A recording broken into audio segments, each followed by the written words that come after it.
evening tide cold and gray. The chasms broad and far and wide, and he built a bridge to span the tide.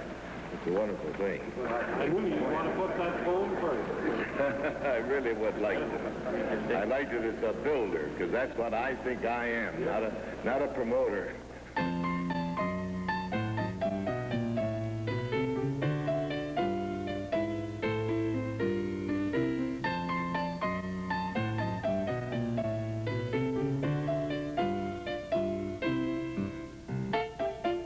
When Henry Kaiser was born in 1882, the world was a quieter, gentler place. Francis and Mary Kaiser could see right away that their son was a headstrong boy who knew what he wanted. Folks in Whitesboro, New York, who got to know him better, admired his spirit. They weren't surprised when he dropped out of school to find a job and supplement the family income. Henry had an appetite for life. He knew how to have a good time. But that little photography shop in Lake Placid was just the beginning. Henry Kaiser was to become one of the great builders of all time. A man whose roads and dams and ships and automobiles would alter the course of the 20th century.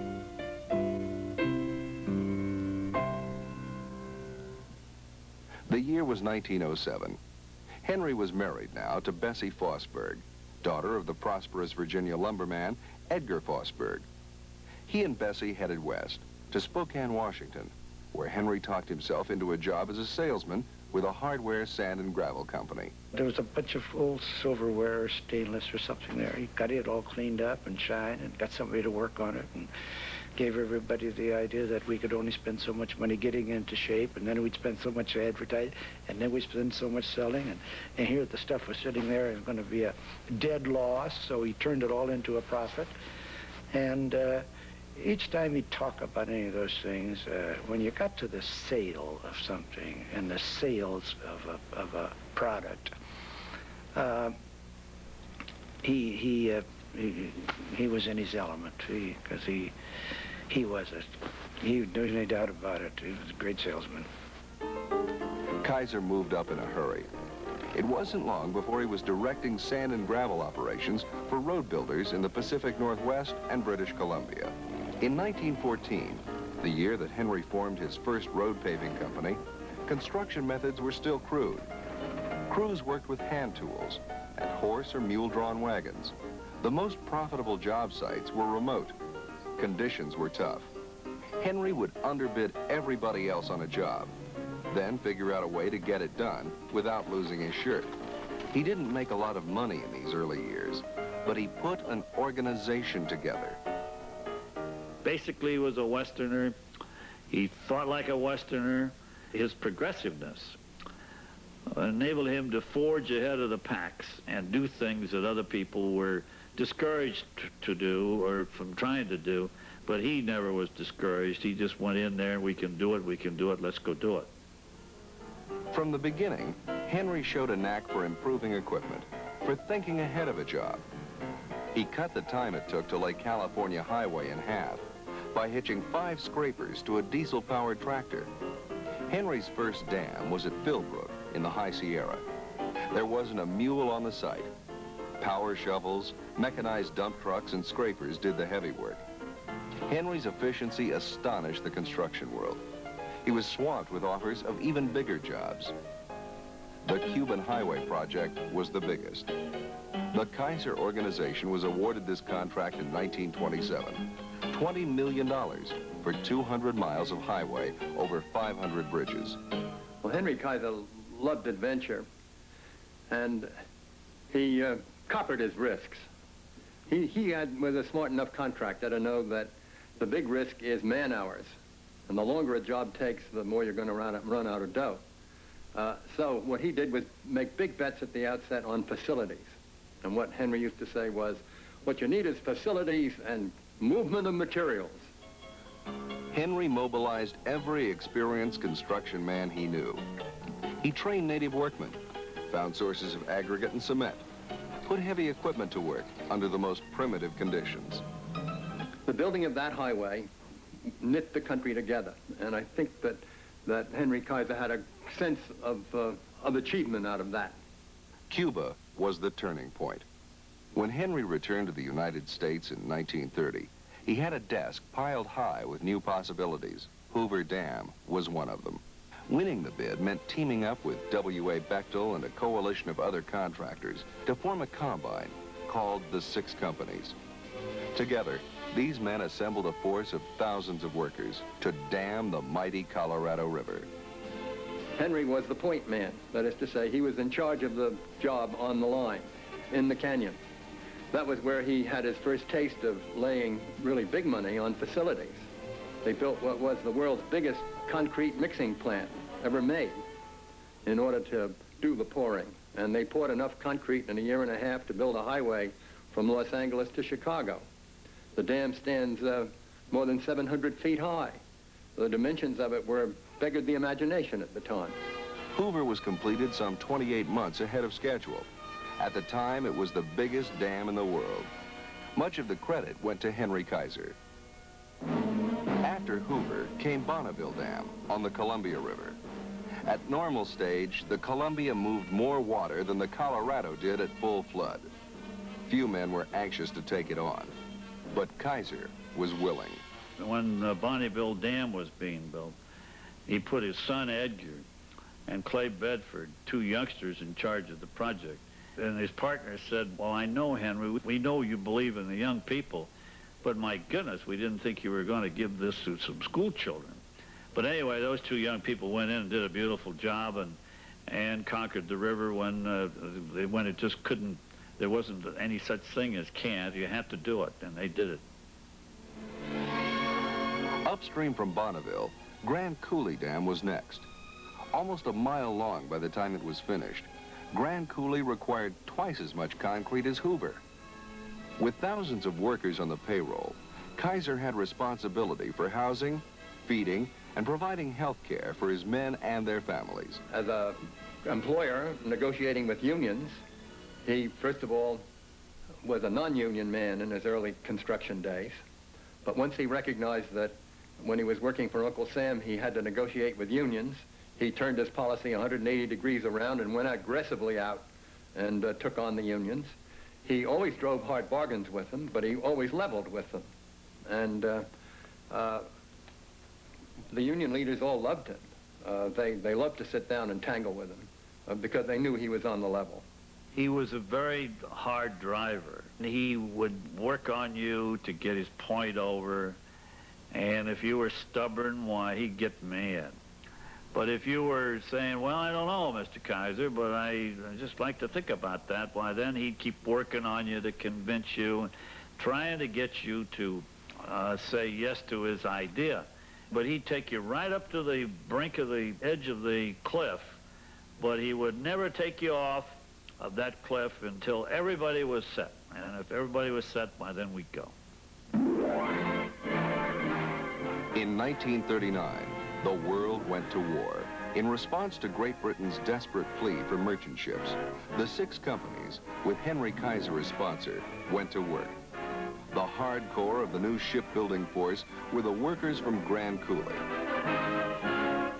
The Victory Fleet is the fleet in being, not on paper. The visit of the President of the United States to the Kaiser shipyards lends emphasis to the national spotlight on shipbuilding achievement. The President and Mr. Kaiser see a 10,000-ton cargo ship slide down to the sea in a perfect launching. 10,000 tons made into a ship in 10 consecutive working days. A heart-chilling fact for Tokyo and Berlin. Heart-chilling indeed for the Axis, already well informed on the incredible building rate of American shipyards. During the years of peak war construction, Kaiser yards alone employed more than 200,000 workers. The health care plan that had served the Grand Coulee workers was revived. Benefits were increased. Facilities were expanded. A new world shipbuilding record is set at one of Henry J. Kaiser's California shipyards. 24 days ago, just a keel plate. And today, a 10,000-ton Liberty, with Mrs. Kaiser doing the honors. Almost. See ships today, but sky cargo carriers are Kaiser's big dream. After much controversy, Washington turns official attention to giant cargo planes and confident Mr. Kaiser.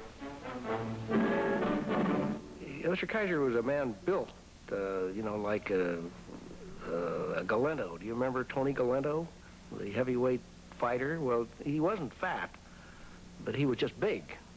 And he was a very powerful man, and he was very, as I said, very soft-spoken, but he was a very impressive fellow. Very confident of himself and his organization. Workers at the Richmond Yard No. 2 built the Liberty ship Robert E. Perry, complete with charts and sharpened pencils on the bridge and dishes in the mess in record-breaking time. From keel laying to launching took just over 4.5 days.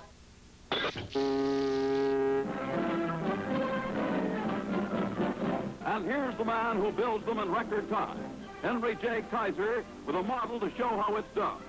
Built to scale, the 14-foot model is made of 81 pieces.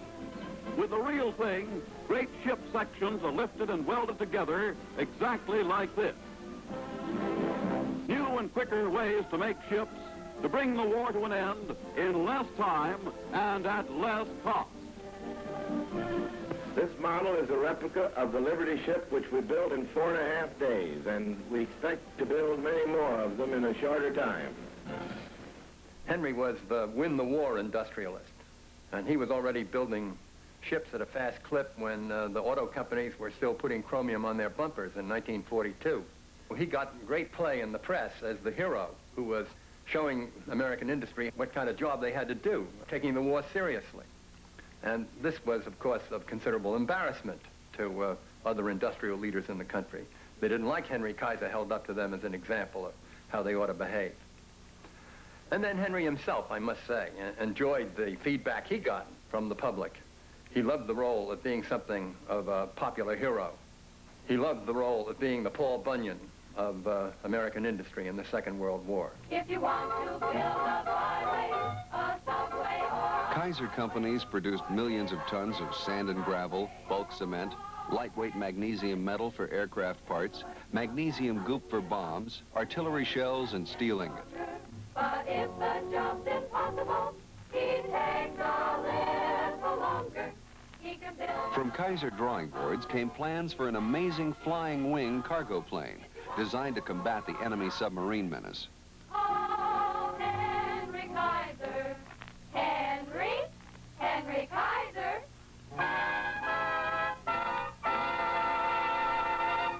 On the day after the Battle of the Philippines, when the Japanese Navy had been sunk or driven from the sea, Henry Kaiser and Admiral Vickery and I, as a fly on the wall, had lunch together at the Mayflower. And when the first martinis were put on the table, Admiral Vickery raised his, and with a tear rolling from his eye, he said, "Henry Kaiser, if there's one of our fellow citizens to whom we owe this day, it is to you, sir." And then he proceeded to review the fabulous story of Henry Kaiser's contributions to the war effort. The building of the Liberty ships. Then he put another 10 feet on the keel and turned the Liberty into a Victory ship. And then he turned the Victory ship into a carrier. And no one wanted the carrier, but by golly, he got the president to make the Navy buy the carriers. And those carriers won the Battle of the Philippines. By war's end, Kaiser-sponsored yards had filled nearly 30% of all U.S. maritime needs. Kaiser Steel at Fontana, California, the first major steel plant west of the Mississippi, supplied the raw material to build them. Kaiser had gone into the war as a builder and engineer. He came out of it with the skills to help rebuild the post-war world. Everyone who was engaged in the war effort in a grand-scale way in American industry was worried about the post-war period and how was the country going to get back to civilian existence with the huge shot in the arm that the country was getting from wartime expenditures. Henry recognized that there was going to be huge pent-up consumer demand, and he decided he was going to try to meet just about every aspect of it. He was going to build houses, he was going to build automobiles, he was going to build consumer appliances. He was going to fill the whole range of needs. He told her that he loved her in the moon. What Henry wanted to do most was build cars. He loved cars. He loved driving cars. He loved thinking about them. Loved tinkering with ideas for new ones. And he kissed her in the moonlight, and she was heard to say, love that car. The big ambition of Henry Kaiser and his lads going into the automobile business was to build the American Volkswagen. I guess the best way you can say it. To build a small car that could be sold for under $1,000 on the proposition that the consumer ought to have a $1 a day and throw it away car. So we sat down with Joe Fraser, and of course Henry got all excited about going into the automobile business right now, and this is the way to get in. And the reason it was is that they had to start on it. They had some know-how in the business, and with our production ability, why, we could really make this thing roll. Kaiser leased a huge war surplus plant at Willow Run, Michigan. It was the shipyards all over again. Steel went in one end, traveled along almost 2 miles of assembly line, and came out the other end, a car, ready to drive away. Plus the fact that at that time, right after the war, in 1946, there hadn't been an automobile built for sale during those 4 years of the war. And so there was a tremendous shortage of automobiles. But the Henry J got developed as an absolute new product, economical product, smaller product, because cars were, at those days, were just getting larger and larger. I think it was on that basis that a great thought was given to a smaller size automobile. And it was a hit. Look at today, what's going on. Sure. Compacts, personal cars, family sedans, dozens of popular new models designed and manufactured throughout the world by Kaiser Motors. Hundreds of thousands of cars, Henry's cars.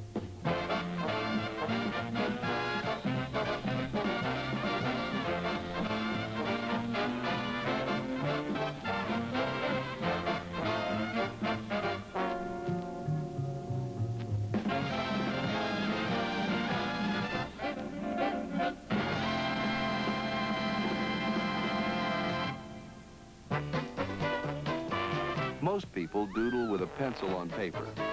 Henry doodled in his hobby lobby, a workshop just outside Oakland.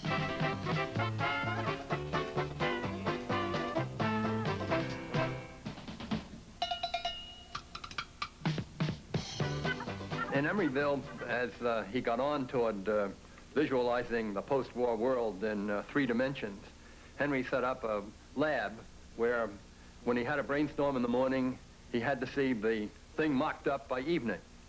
And all kinds of marvelous things got made there. Automobile bodies, whole automobiles, and one of his great inventions was a little dishwasher that he hoped could be run by hydraulic power. And today we have in our big heart box a beautiful white Kaiser dishwasher.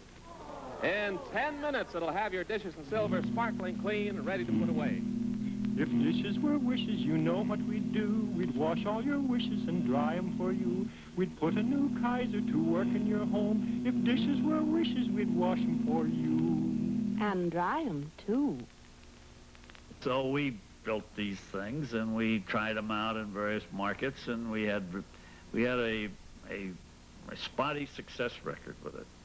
It was simple, all right. It worked, all right. But the problem was that if there was a variation in water pressure, why, it just wouldn't work. And so when somebody else was using a facility in the household, why, it wouldn't work. Or in certain areas of the country where their water pressure was too low, it wouldn't work at all. When we got the dishwasher marked up and began to calculate what it would cost to manufacture it, that was when Henry Kaiser found out what it was to do business in the consumer market. He discovered, to his absolute outraged horror, that the price had to be 5 times the actual bare manufactured price of the product. But he seemed to wake up in the morning, I think, with a new idea, and we're going to do something about automobiles or planes or housing or whatever it was. He always had a new idea, and not only one, but many.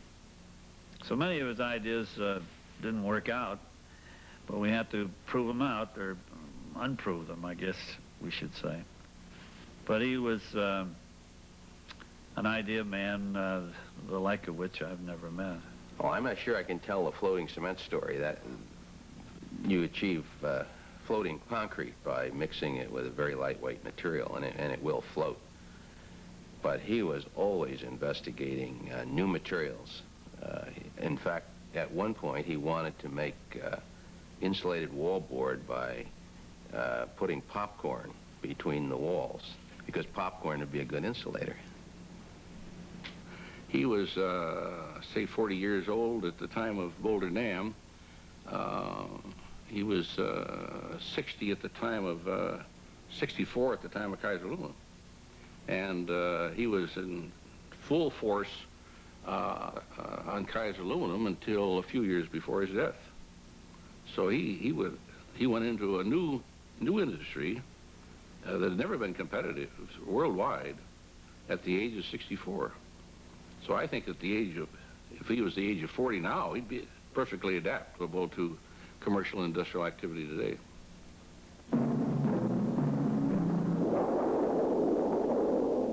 The Kaiser Aluminum Hour. Presented by Kaiser Aluminum, the bright star of metal. Aluminum put Henry into every home in America. He'd broken a long-standing monopoly. This new enterprise divided and subdivided, producing and reproducing at an astounding rate. Against the advice of his executives, Henry got into the household foil business. Because Kaiser is quilted. I know. Katie, the Kaiser test? Here is a 16-pound rib roast on Kaiser foil. It holds. Get the bright red box with the quilted pattern. Kaiser foil. How it Takes the rap. I know.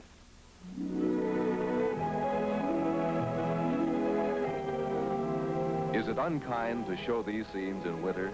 We hope you won't think so. At the same time, Henry was undertaking an entirely new series of ventures in Hawaii. First came the Hawaiian Village Hotel, then the fabulous residential community Hawaii Kai. He was drawn to the islands. Even in retirement, he saw possibilities for development. When it came time to become relatively less active in these operations, it seemed a natural place for him to want to go. But when he got there, he soon became restless, doing nothing, or doing very little, except being on the phone, keeping contact with all the other organizations, which he did constantly. One of the great strengths that he had was a great intuition of what was important. He'd sit down in the morning and say, Tim, you know, we got these things to do, so let's put them down on a piece of paper. And so he'd enumerate maybe 20 things for us to do. And 2 weeks later, I'd go back and I'd have 19 of them accomplished. And invariably, he'd ask about the 20th, which I hadn't accomplished. And Mr. Henry Kaiser was actually involved in getting building permits and seeing that house got built right. He was retired at this point, of course. So it was very interesting to watch his return to a construction project as a construction manager. He was in that construction shack, actually, literally, right down in the lagoon there, running this project. But that kept him pretty well occupied for a while, and then pretty soon he started wanting a health plan over there, so he started working on me to come over and build a hospital for him and get a plan started. He built that place himself. He was a contractor for it, and he built it in 9 months. It was a record construction. But as we were building it, every day we'd go down to that job about 3 times a day. He'd walk up to the top of that 12-story building, walk down, examine everything on every floor, talk to the workers and the supervisors. And he devoted so much energy that way, but he didn't call that exercise. Continual working on a problem, or working on a subject, or working to find a solution or something better. His questioning and his desire to find the solution or a better way to doing whatever problem was around at that particular point. He always used the phrase when we got to rationalizing things too much and too indirectly, he'd say, Tower of Babel, Tower of Babel. And he'd bring us back home again. Well, Mr. Kaiser had the habit of surrounding himself with people who were much younger than he was. And I think he liked to challenge them, and he also liked, I think, the different ideas. He didn't really like yes people around him. He was a very strong man, but he still wanted people to present their own ideas and present them forcefully. And I think he therefore surrounded himself with people who were imaginative, who were young, who were bold. He was, in fact, a daddy. He had a strong, warm, paternalistic sense. And the young men that came to work for him had a sense of that he was more than an uncle. He was more of a father. And it was the affection and the genuine, quick emotional response he had to people that helped to elicit that marvelous outpouring of capacity that he got from everybody. Henry Kaiser had the ability to make us all play above our heads, and he certainly taught me that. He brought out the best in us, things that we thought we could never accomplish. He showed that we could get it done, and really brought us on to greater things. Mr. Kaiser was never afraid of anything, period. Everything was honorable, everything was honest, everything was above board. It was, a deal was a deal. He said, you know, you have to stop being a doubting Thomas. He said, you have to have faith. And he'd sit for hours watching those big bulldozers just move the land around, telling the men what to do. He knew that the business was in other people's hands now, and his life was really coming to an end, and so it did, and it came in a peaceful way. Just looking at him and closing your eyes, boy, there he is. He hadn't changed a bit. Smooth sailing and good luck take you. Bon voyage, we won't forsake you. The time has come for parting. We say adieu. And smooth sailing for you.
tonight?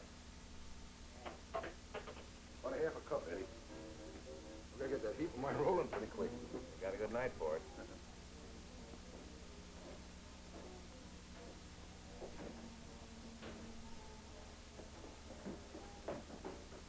Evening. I guess I mean morning. Good morning. Aye. Coffee? Plenty. And black. For me, 8 hours of good sleep. Did you come far? Quite a way. Incidentally, how far are we now from... Oh, they're at it again tonight. Playing tag and chicken. Young fools.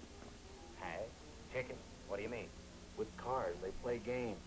The young ones of the town. Like tag, that's when one hot rod is, They're not hot rods. They're shot rods. Oh. A real hot rodder don't play games. He races his car only where it's safe. It's these shot rods that cause all these accidents that you read about in the paper. Oh, yeah? Well, anyways, when one is it, another one tries to tag him, and then maybe pass it on to 3 or 4 other shot rods.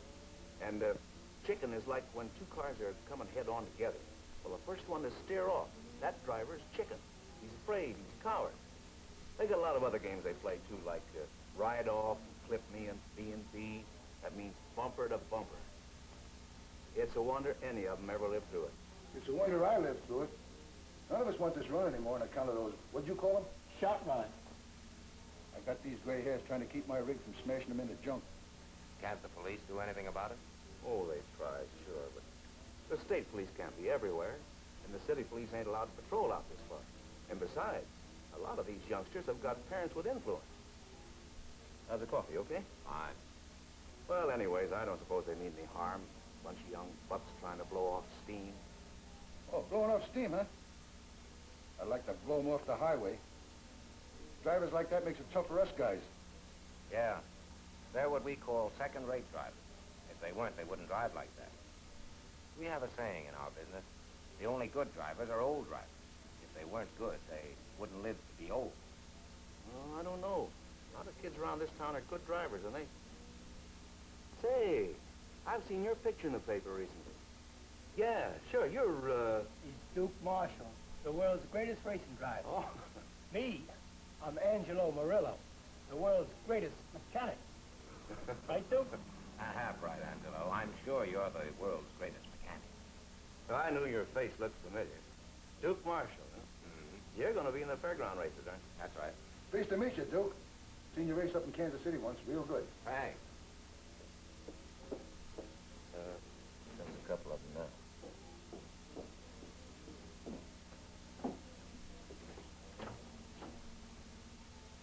Morning, Joyce. Morning, Paul. You're out kind of late tonight, aren't you? Date night. The loneliest night in the year. Is that you I heard whizzing by here a while ago? Not us. Junior here turned sissy on you. Oh. Oh, I think those games are goofy. Besides, it's a family car.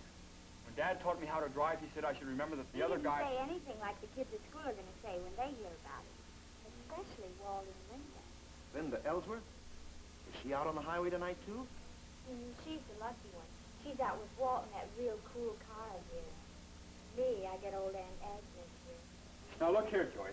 I'll probably never live it down. Maybe not, but you live. Good boy, Paul. Now, what'll it be, Coke or coffee? Neither one. Come on, Joyce. I'm taking you home. All right.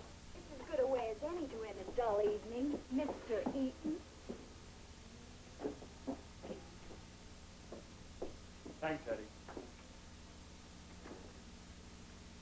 That was my daughter. I give her the over-the-lot key treatment. The what? That's what my mama used to tell me when I acted bad. Over the latchkey, then wham, wham. Oh, I don't think that's the answer, Angelo. Not at their age. You're right, Duke. Joyce isn't a bad girl. She's just speed happy, that's all. Usually runs around with a young fellow by the name of Walt DeBoer. You heard her mention him. He's the son of one of our big wheels around town. And his father gave him what's turned out to be one of the slickest cars around. This boy Paul, the one she called Sissy, he seems to have some sense. Yeah, all smart. Captain the football team, the track star, a good boy. But it's the others I worry about. The reckless ones. The ones who just don't seem to care. Oh, if they could just talk to a professional. Like you, Mr. Marshall. You could tell them plenty. Oh, not me. No, I'm not a teacher or a police officer. I'm just a guy who makes his living driving. Yes, so do I. But somebody ought to do something about these kids. I understand lots of people are trying. Many of the high schools have driving courses now. Well, maybe they ought to have courses for their parents. You show me a boy that's a nutty driver, and I'll lay you odds his old man's a crazy driver, too. Could be. Well, let's roll, Angelo. It seems the world's greatest mechanic has fallen asleep. Angelo, come on, wake up.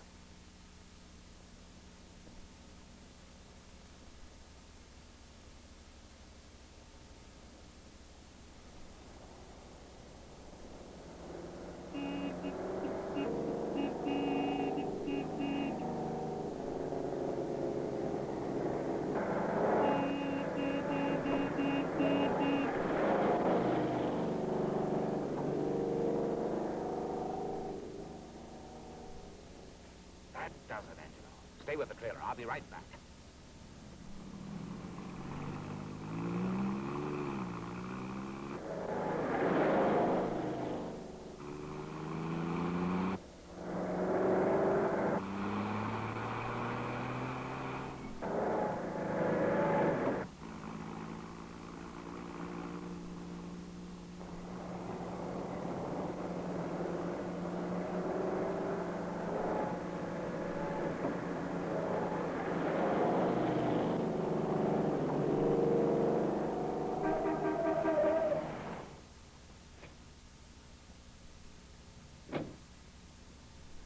Now, you young hellion. Well, a girl.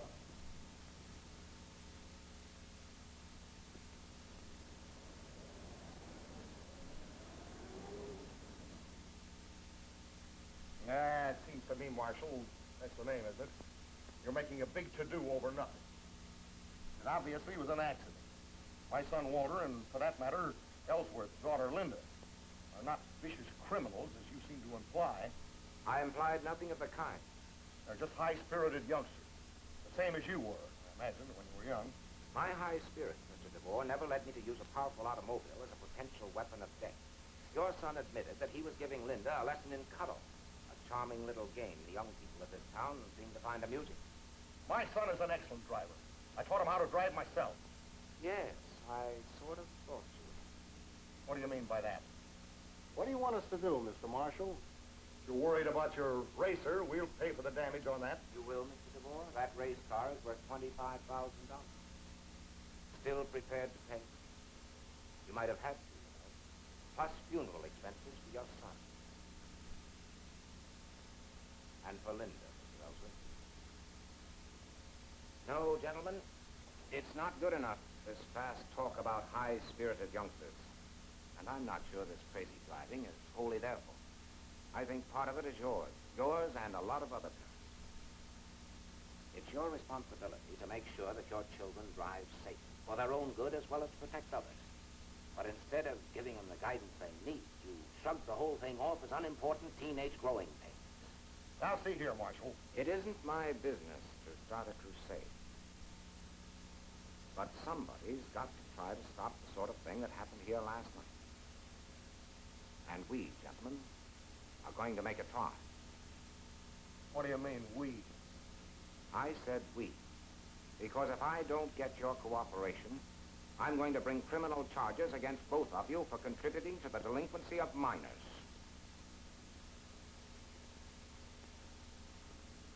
You're right, Mr. Marshal. What do you want us to do? Excuse me, will you, Frankie? Pardon me, Joe. Let me through, would you?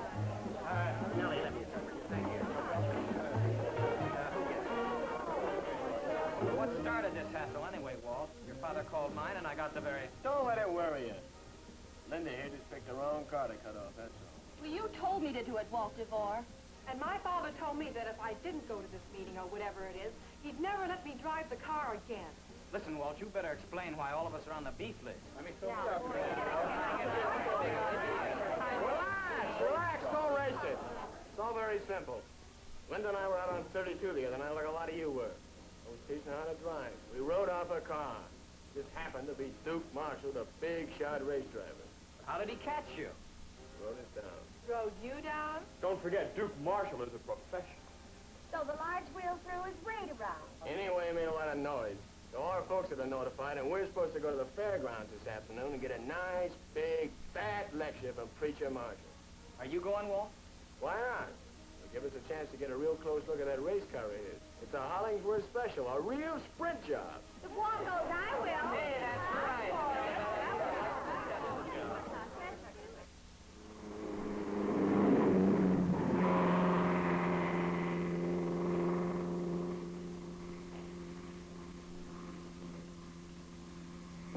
They don't come any better than Duke Marshall. And there's the sweetest car on the track. Now, that's where I come in. But what are they racing today for? They ain't racing. They just tune up the day before the race. Hey, where's that guy Marshall? I can't wait around here all day.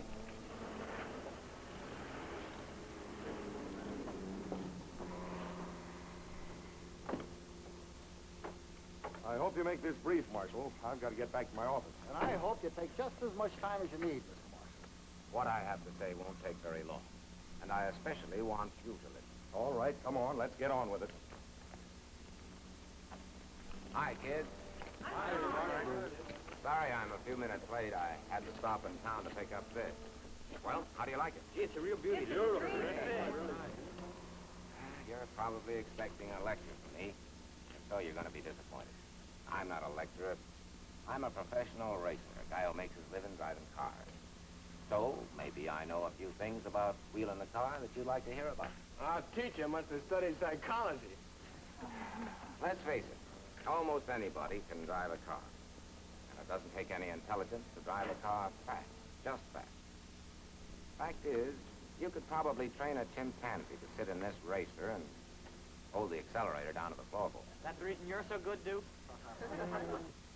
No, because you see, the chimpanzee wouldn't get halfway around that track before he cracked up. He wouldn't have the know-how, the respect for rules and regulations you've got to have in order to be a good driver. Let me ask you a question. Why do you try to get good grades in school? So we can pass. Well, that's one reason. But in order to pass, you've got to do certain things. Follow certain rules and regulations. If you stick to the rules and do your level best, you get a diploma. Same thing applies to driving a car. If you follow the rules, you get to be a first-rate driver. A good driver.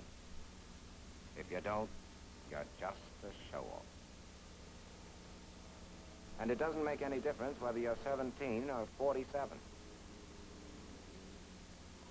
These show-offs, these second-rate drivers, are the bullies who cut in and out, crowd other motorists, and hog the road.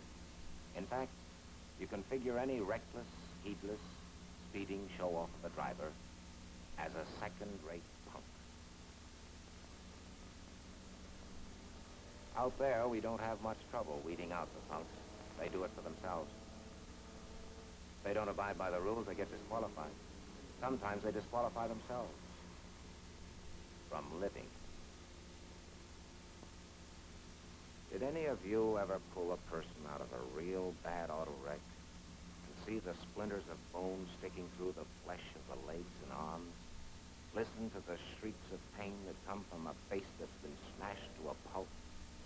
And hear that mutilated face beg for death because the pain was so horrible? Well, I have. And it's not pretty. Not to anybody. Especially not to the person who's been cut to ribbons or crippled for life.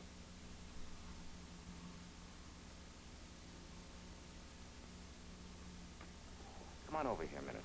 I want to show you something.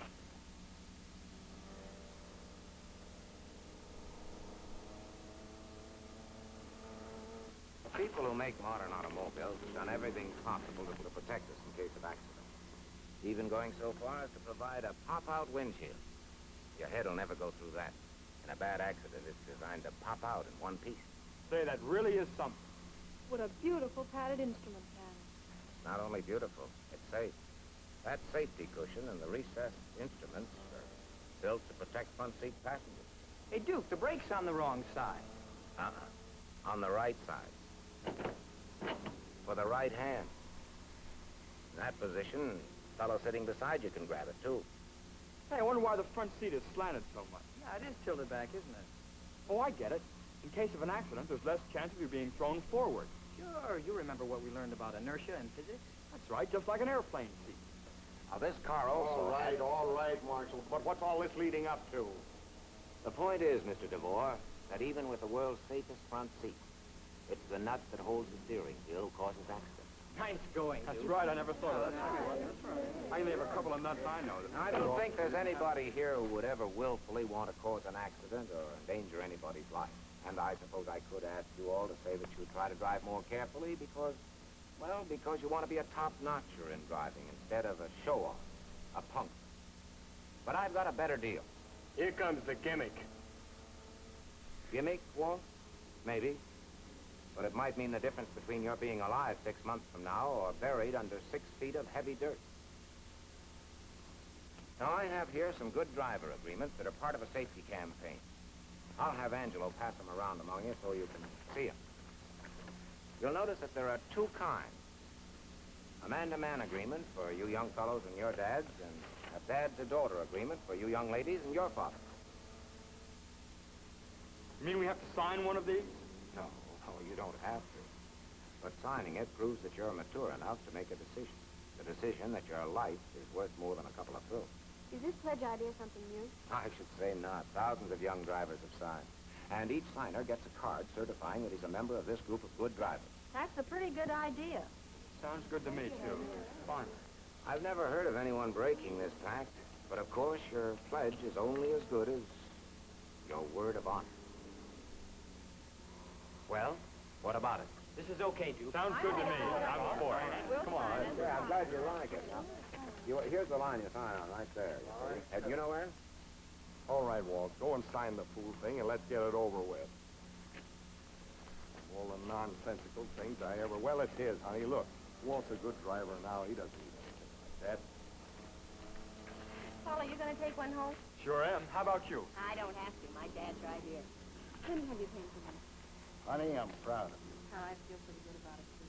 Hey, Mr. Marshall, is there any place in town I can get some more of these agreements? Sure. The name and address of the automobile dealer where I got them is on the back of the agreement. Now, let me see. I give my word of honor.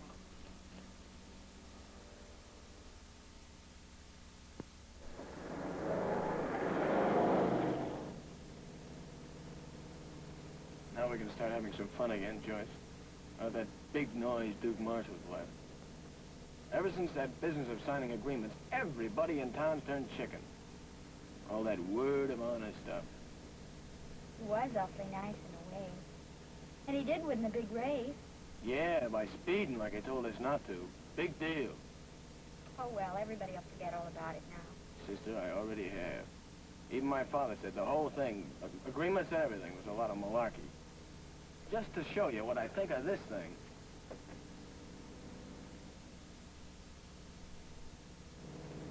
Now let's really travel. We trimmed them that time, didn't we, Joe? How about something to eat, Mama? It won't take a second. The coffee's all ready. Good. I'll be right back. You gals play a nice summer game, you know. A truck. Why is there always a truck on these hills?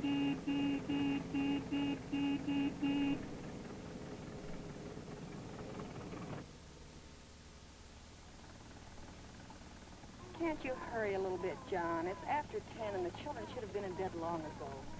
She'll do better after we get over the hill. We'll be home soon.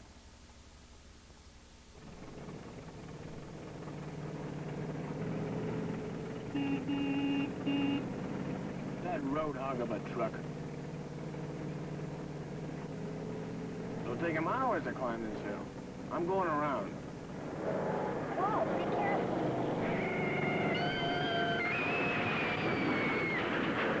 Well, it won't say where he was going tonight. You know he left so early.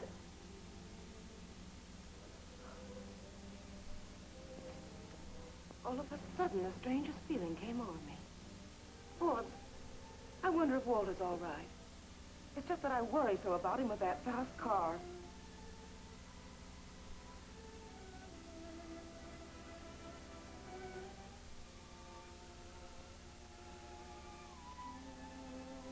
But remember, your pledge is only as good as your word of honor.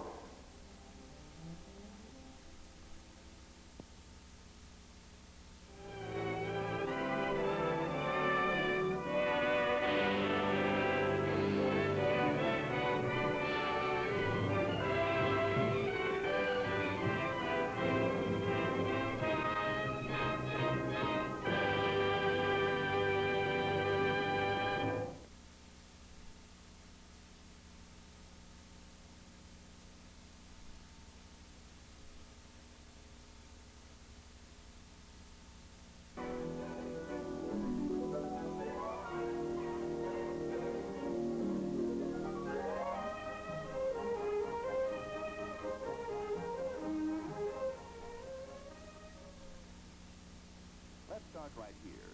They just finished the demonstration. You know Joe Andrews and his wife Grace and salesman Johnny Wyrocki.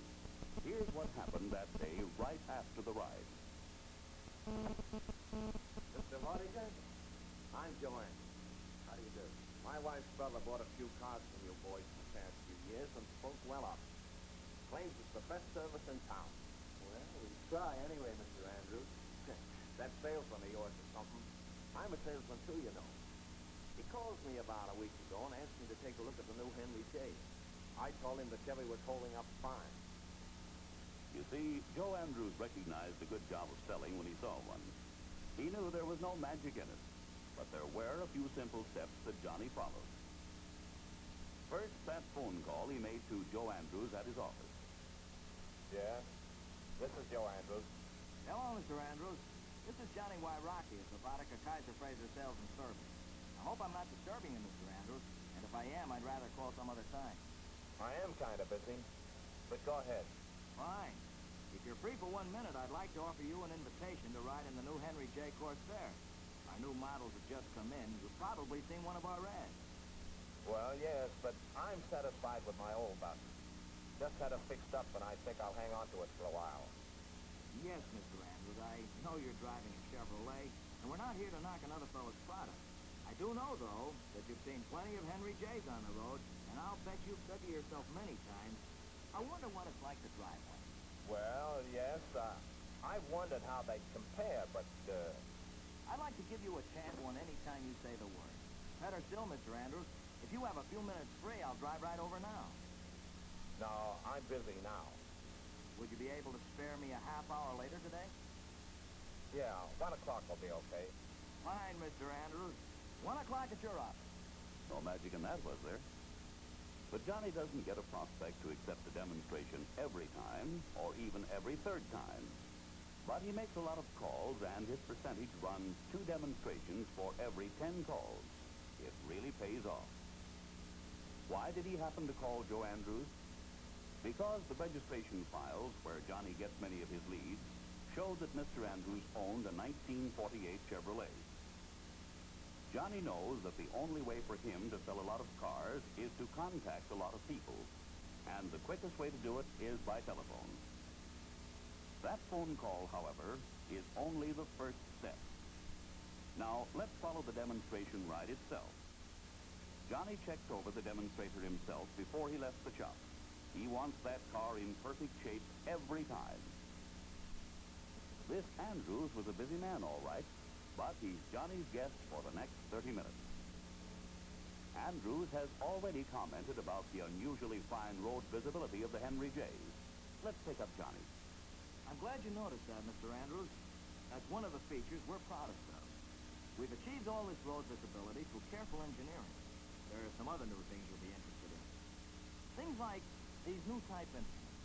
This oil gauge, for instance, substitutes a warning light for the usual oil pressure indicator.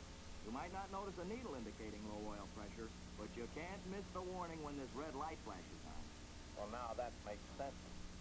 Here's another new type instrument. Replaces the old-style ammeter. A red light signals any generator failing. And here's the knob that really saves you money. That's the overdrive control. The Henry J is delivered with or without overdrive. But you'll be driving soon, and then you'll have a good chance to see what overdrive gives in smooth performance at high speed. It's a great gas saver. Cuts engine wear, too. Maybe so. Also, notice how the parking brake is right below the ignition switch. Just takes one easy motion to get moving. Big safety factor, too. Most of us are right-handed, so the brake is better placed for all-around use, and it's within easy reach of the passenger in case of emergency. Let's get on the road and see what this Henry J. will do. We haven't even come to the start of the planned demonstration route yet, but Johnny always figures this is one of the most important parts of the demonstration ride. Why? Because he wants to do two things. First, he wants Mr. Andrews to like him and realize that Johnny is interested in him personally. Second, this sale is originating without a showroom contact, so Johnny wants the prospect to talk about his own personal car needs. Once he finds this out, Johnny can personalize his demonstration. What kind of work do you do, Mr. Andrews? I'm a salesman for the Inland Steel Company. I work out of the office where you just picked me up. Do you drive quite a lot? Yes, I do get around. Have to look in on all the jobs we supply steel for. Johnny listens carefully for some remark which indicates a major interest. Even this early in the demonstration, Johnny is looking for some point of interest that will most likely sell the Henry J. to this prospect. They'll soon be turning off to the starting place of Johnny's planned course. He always uses the same route and knows every curve and chuck hole in it. Let's turn down this road because it really gives the Henry J. a chance to show what it can do. Well, you're not making it easy for yourself. This is rougher road than I ever used. You notice there's no discomfort, even when we hit these deep chuck holes? A lot of engineering extras went into making this a smooth ride. We have airplane-type shock absorbers, which help stop undesirable bouncing action. I know it's hard to believe, but there's 10 feet of spring steel in each front spring. These are some of the reasons we're getting such a smooth ride. Well, it certainly hugs the road all right, but isn't there danger of scraping bottom on rough roads? No danger at all. The Henry J. has better than average road clearance. 7.5 inches, in fact. It'll clear even the worst chuck holes. It's a long car, but it's less than 5 feet high. It's actually wider than it is high. I'm really surprised. I figured you'd have to give up a lot of things in a car as light as this. You know, I'm glad you brought up the Henry J.'s light. Actually, excess weight just costs you money. Our engineers have been able to peel off the dead weight because they found a new and better way to give you that road-hugging ride you want. You see, we've got the lowest center of gravity of any car on the road. This means added comfort and safety for you and your family. You'll notice as I swing around this curve, there's no tendency for the car to pull to the outside. Yes, it rides very well. But I've been used to a car with more horsepower. I like a little reserve power on hills. Well, Mr. Andrews, I'm taking you to the biggest hill around here. You can see for yourself. A lot of cars would be shifting into second right now. We're picking up speed even on this steep climb. It isn't total horsepower. It's horsepower per pound of weight that really counts. The high-compression head gives this engine a 7-to-1 ratio and makes the Henry J. perform like a young wildcat. Seems to have power, but what about pickup? Wait till you get hold of this wheel. This car has faster pickup than any other car on the road. I want you to be sure to try it. I don't care what kind of car is sitting next to you. You'll leave it behind.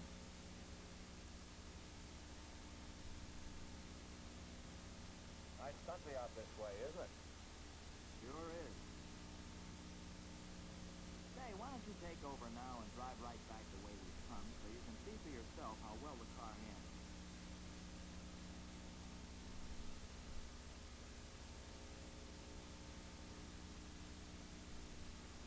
Notice the attractive parallel grille with the built-in parking lights? Good looking, all right. You bet it is. Mr. Andrews, have you noticed these new taillights? They add to the smart appearance of the rear fender. They're a real safety feature, too. You can see these lights from the side as well as from the rear. Say, I thought the luggage compartment on a Henry J. was always reached from the inside. You can can order your Henry J with or without a deck lid, and with or without a folding rear seat. There are advantages either way, depending on your personal needs. No matter which way you select, you still get a whale of a lot of cargo carrying. Yeah, there's a lot of room in it for a little car. I suppose some people do think that the Henry J is a little car. But just look here. When this rear seat is folded down into deck position, there's a regular playroom back here.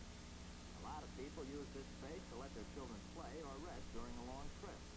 Or it will hold a number of full-size pieces of luggage. 55 cubic feet of cargo carrying space. More than any other car on the road. Golly, that is a lot of room. I want you to see how much room there is in this front seat, too. 58 inches of seating width. Plenty of space for 3 full-size adults to ride comfortably across the continent. And that's exactly what plenty of smart tourists are doing. Plenty of shoulder and arm room to go with it, too. And you've already seen how much leg room there is. And you didn't bump your hat when you got in, either. That door is almost 4 feet wide. And there's plenty of headroom, too. Seems to me it adds up this way. The Henry J is a full-size car in performance. And an actual living room size and comfort, too. Even including this roomy glove compartment. One of the biggest triumphs of Kaiser engineering is the embodiment of all these big car features in a car designed to give you the advantages of easy parking, easy handling, and outstanding economy. All right. I'm convinced. Let's just move this seat back a little more, Mr. Andrews. This lever does the trick. How's that? Feels fine. Plenty more room if you need it. This seat adjusts a full 7 inches. There's a lot of stretch-out leg room, even for a man as tall as you. While Mr. Andrews adjusts the seat, let's just check up on what Johnny's done since he phoned Mr. Andrews. First of all, he made sure the car was in perfect condition before he drove over to pick up the prospect. He made the prospect feel like a guest. He continually looked for a closing lead. He knew his demonstration course thoroughly. He let the car sell itself through self-demonstration.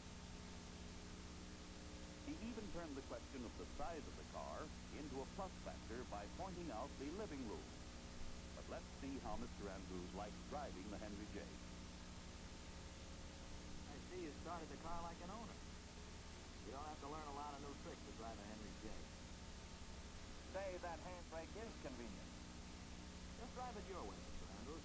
Take it to whatever you want. I'll just sit back and enjoy the ride.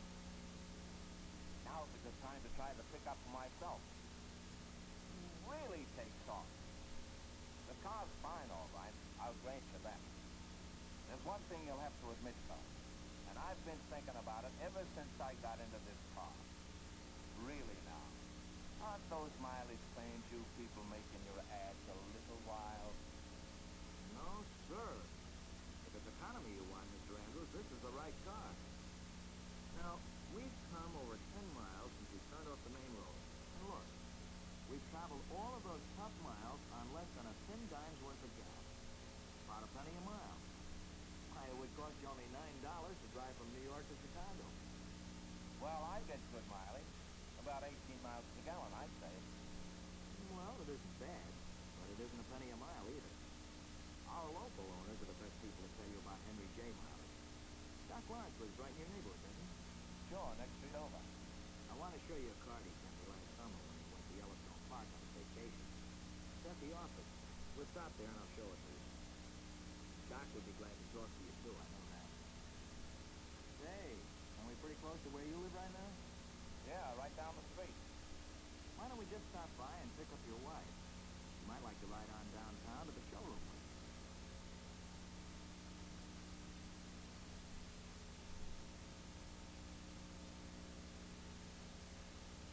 Oh, Joe, isn't this upholstery lovely? And so smart looking, too. And they say you can clean it with soap and water. You would notice that, sir. But wait till you feel how this car rides. Nice job, Mr. Andrews.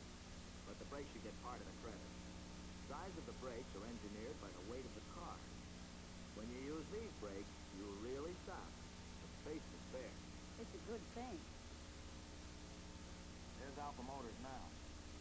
By the way, our service department has a good reputation all over town. Pull up in front, Mr. Andrews. We'll go into the office and I'll show you that card from Doc Lawrence. While we're in there, we'll just figure out how much cash you save in a year's time with your Henry J. Won't take a minute. While we're here, you'll probably want to look at these cars in the showroom, too. Then I'd suggest, Mr. Andrews, since I've still got 5 minutes left of my half hour I asked for, that we sit down and I know I'll be able to figure a good deal for you. Now for one final check on what Johnny did after Mr. Andrews started driving the car. He found out that the point of major interest with Mr. Andrews was primarily economy, and then bore down hard on the money-saving features of the Henry J. He used a local owner testimonial to assist in getting the Andrews out of the car and into the closing room. He asked for a chance to figure a deal. How did the ride turn out? Just listen to Joe Andrews after they got into the closing room. Johnny and that car teamed up on us, and I guess we're driving home. That's the way it happened. There's no magic to it. Johnny just had a simple plan and followed it the way it came naturally. Will it work? Well, you bet.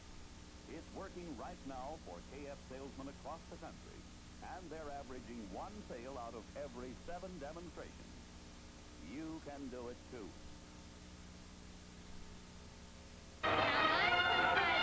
Fraser. They call me Henry J. I was built at Willow Run, and I was made to stay. I'm just a vagabond at heart. I love the open road. With money that I've saved on gas, my wallet has overflowed. Well, it's a pleasure to be here, Mr. Fraser, how are you? Well, Royce, good to see you here. Here, boy. I'd like to have you meet my friend Ken. Hello, Ken. Hello. Nice to see you again. How are you? Good. Listen, our little girl represented the Nash Vagabond, but, or rather the Henry J. Vagabond. Ken. Okay. You know. You'll excuse me, won't you? I will, Ken. No, the Henry J. Vagabond, but you'd rather talk about this car. What do you call this car? The Kaiser Manhattan, Ken. The Kaiser Manhattan. Right. Why do you call it the Manhattan? All the world knows the city of Manhattan has everything. The Kaiser Manhattan. Oh, that's great. But Ken, what? I'm proud of the Kaiser Manhattan and the Henry J. But I don't want to talk about that. Royce, I'd like to thank you. On behalf of Kaiser Frazer and all their people, you and the Autolite family for a great show this evening. We're glad to be here. Thanks. Thanks. I wouldn't know how to say thanks. Well, that's wonderful. I know his dad, and he's got a real nice dad, has he, too? Thank you very much, Mr. Kaiser, and we'll get right on. There.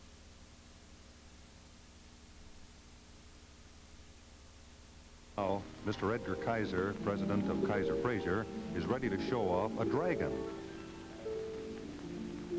Stepping out with my baby.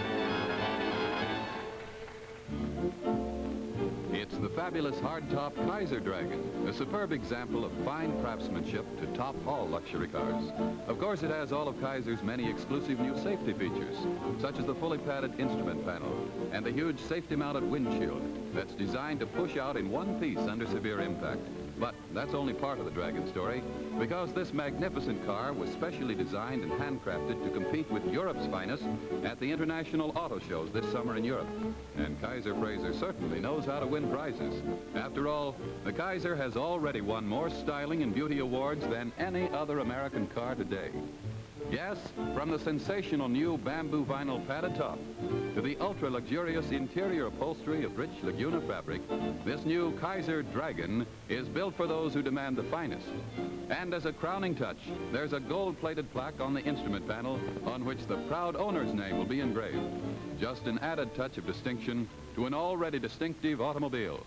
It's the fabulous hardtop Kaiser Dragon. Stepping out now.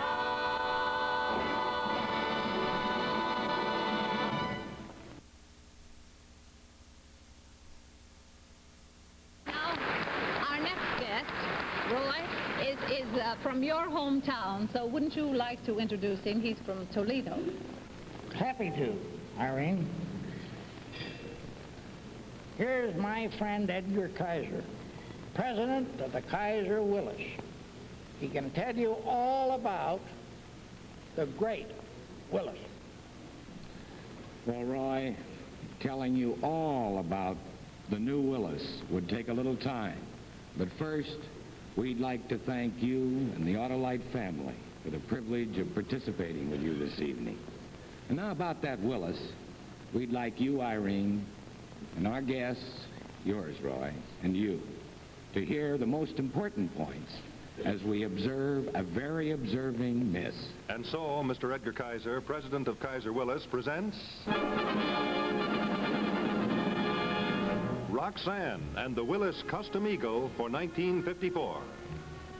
And here's the beautiful automobile that car experts themselves think is the most exciting automobile of the year, the 1954 Aero Willys, the one really new car in America.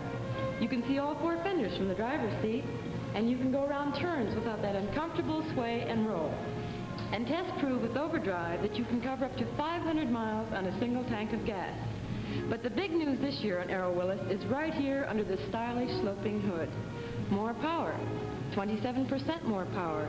That means more power per pound of car than the largest selling cars in America. In modern style, economy, safety, and now with more power, you can really step right out in front in your new Aero Willys.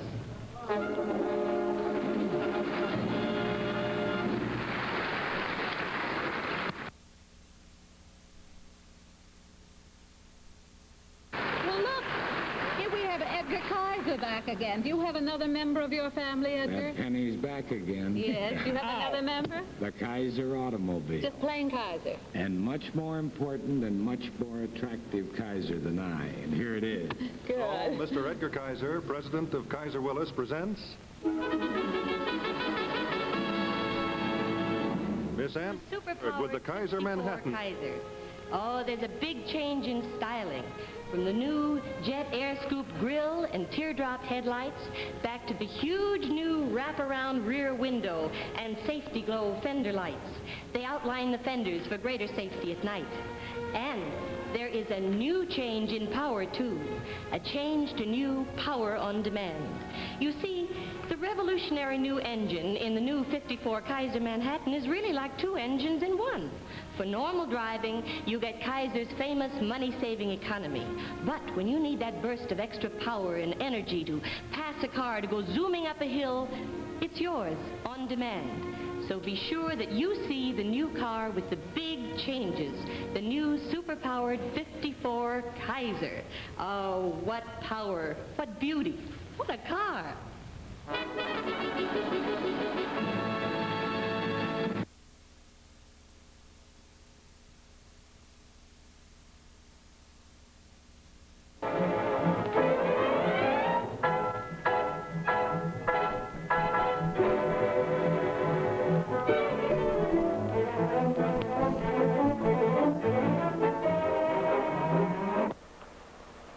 Here is a great automobile story, a great automobile plant, and a great automobile struggle. That's the plant of Kaiser Frazer Incorporated. We all know, of course, the great story of the old Henry J. Kaiser, the shipbuilder, etc., what he did. He's built a $600 million empire, and he has sales of various commodities that run into $500 million a year. Back in 1945, he decided to go into the automobile business. Things looked pretty good. And he found that he was in a terrific fight because the automobile, or at least a terrific problem on his hands, because the automobile industry is notoriously one of the toughest to crack in the country. But they're still in there and still cracking. And this plant you see behind me here is the great Willow Run plant where these cars are made. But the most interesting thing about it is they're also making planes out there for our Air Force at the moment. In other words, they're making guns and butter simultaneously with the planes and the automobiles coming down the assembly line practically together. But let's get inside that plant and take a look at the making of the Kaiser Frazer cars. There's the executive office sign showing us where we are out at Willow Run. And at key points throughout the vast acreage of the plant, and it is vast acreage, the creation of the car begins. Here's the assembly of the body of the automobile. Prior to this, the floor pans and roofs and hoods have been stamped out. Now they're being fed to the line. Now the doors are added. The doors were originally made by another branch of Kaiser, the Kaiser Metal Products Company near Philadelphia. The doors join the line here as the car begins to take shape. Other lines carrying component parts, chassis, engine, trim, and so forth keep pace converging at various points. Here the roof is joined to the body, and now you see the windshield put into place. And right here you're going to see the most dramatic phase. Turning out of a car, that's the body drop, so-called, the lowering of the body into place. At this point, this body, which has traveled along a separate line, is joined for the first time with the chassis.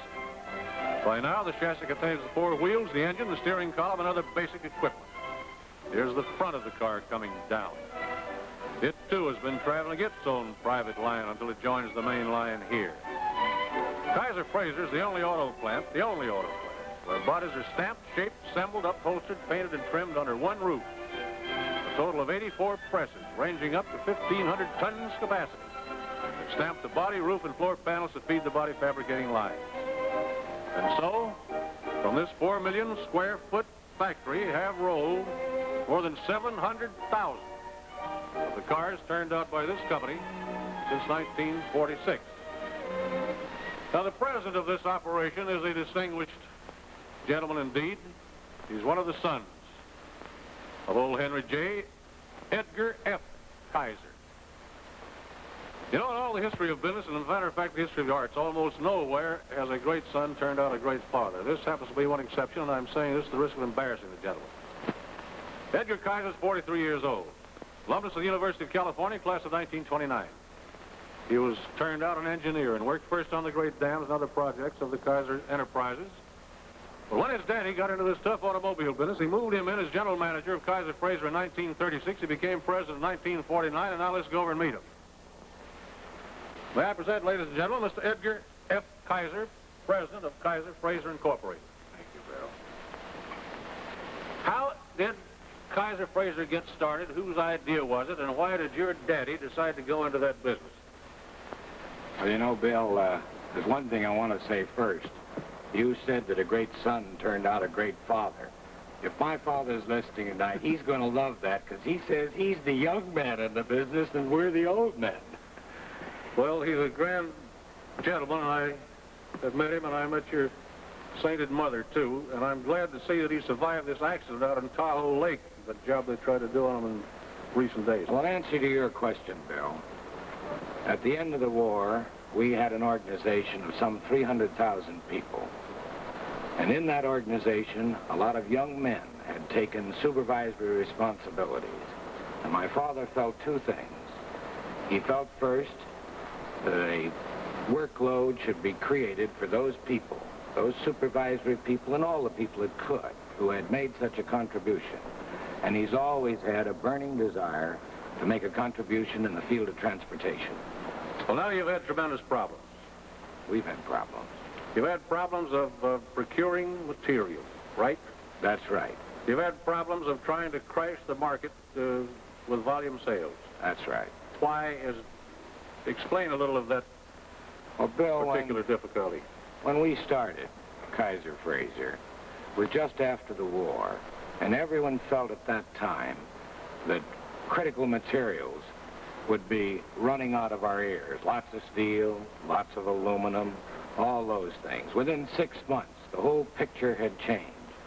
You know that Kaiser Frazer, in order to get the car population on the road that it has today, in the period of our history, which is almost 7 years, has spent almost $36 million in premium steel. By that, I don't mean black or gray market. I mean shipping it from one place to the other to get the product and acquiring plants to produce pig iron and forms of sheet so that we could get that product on the road.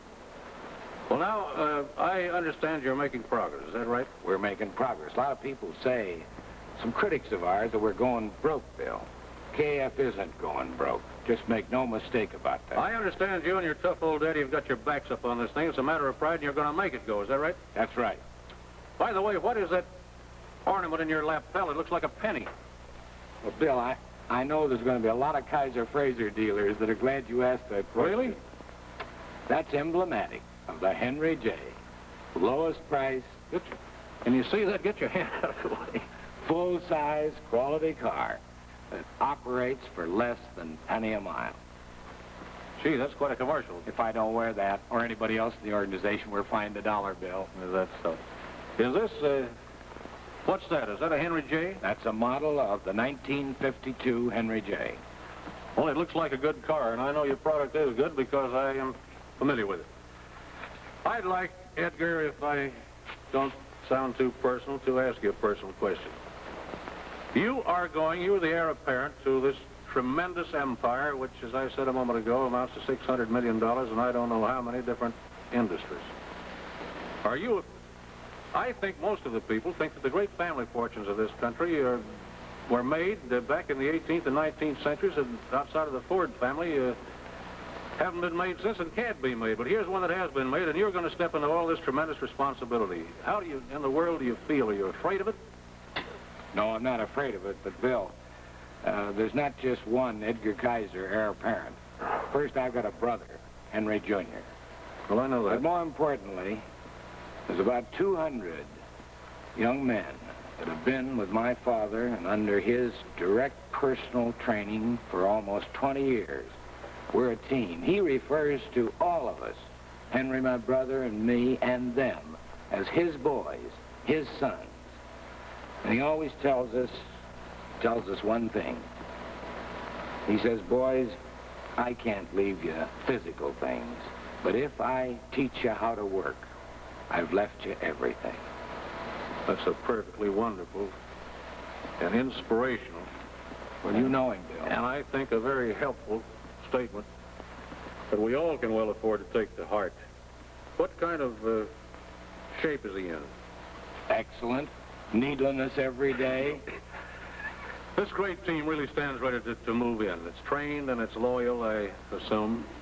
Very loyal. And it's all... it takes... I understand this loyalty is very characteristic of Kaiser Help. I understand that your secretary is so loyal that she even left her honeymoon to move in to help you out in some very tough business situation. Is that right? That is correct. We were on a field campaign, and we told her to stay on the honeymoon, but Mrs. Hornby said no, and she joined us in the middle of the trip. Well, that certainly is loyalty. I also understand that you put a lot of sweat and perspiration along with the inspiration. They tell me that some little dealer had a problem of some sort in his operation, and he almost fainted when a man walked in the door and said, I'm Edgar Kaiser. I understand you got a problem here. What is it? Is that true? Well, my wife will tell you, Bill. I fly 900 hours a year. That's over a month a year. Well, I think that's a pretty good picture of how the Kaiser elder and younger operate. And it's been a great pleasure to have you. And I wish you great success with all the Henry J's and all the Kaisers and all the Frasers. Thanks, Bill. Thanks, Dumont.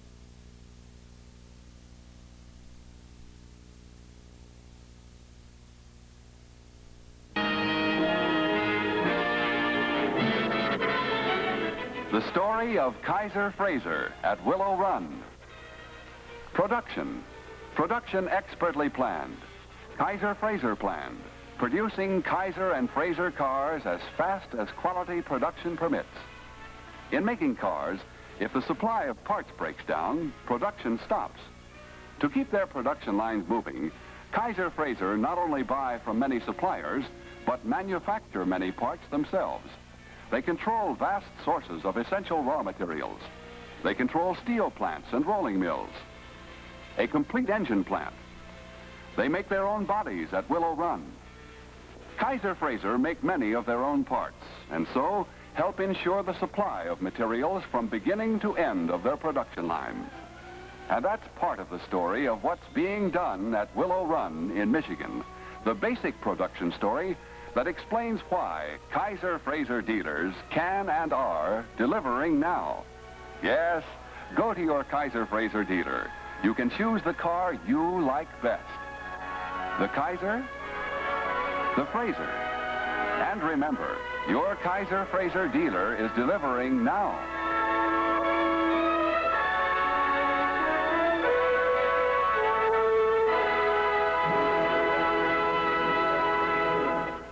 Cars are cruelly beating, a constant, steady pounding, a real test of performance. That's why Swenson picks Henry J. Swenson and his men would rather drive a Henry J than any other car. Here's why. Henry J. knee action front suspension allows each front wheel to step over road bumps independently without transferring shock or movement to the other wheel. And the unusually generous length of spring steel in Henry J. springs gives you, the passenger, maximum driving comfort on the roughest roads. Airplane-type shock absorbers mounted inside the coil springs absorb bumps cleanly and prevent annoying bouncing action. Go to your local Kaiser Frazer dealer and find out why Ott Swenson and so many others look to Kaiser-built cars for longer years of smoother riding. Drive a Henry J. today.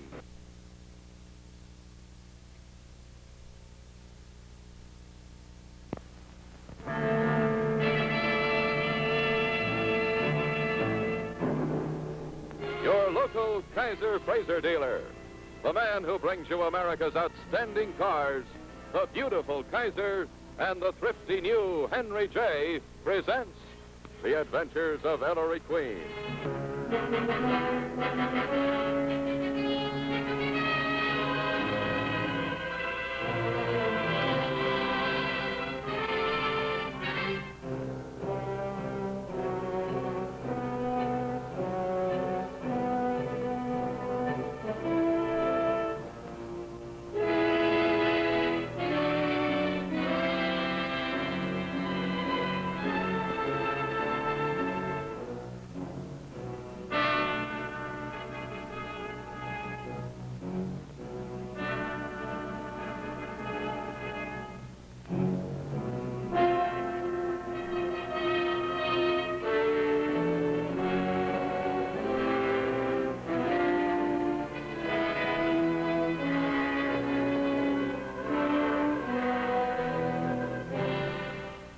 Good evening, everyone. This is Rex Marshall, welcoming you on behalf of the nearly 3,000 Kaiser Frazer dealers from coast to coast.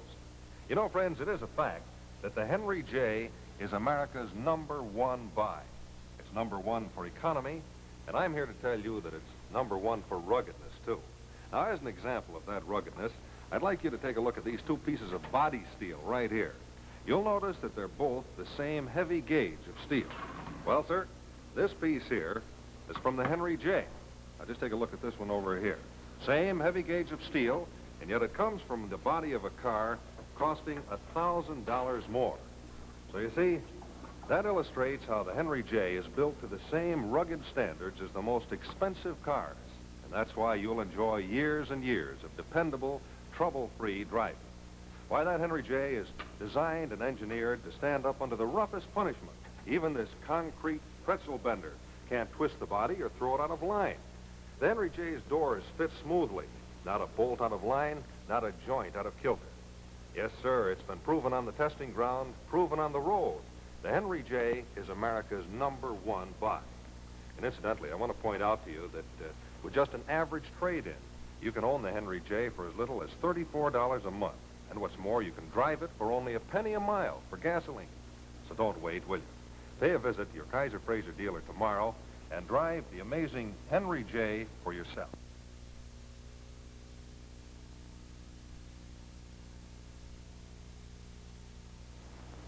Hi, Rex Marshall again.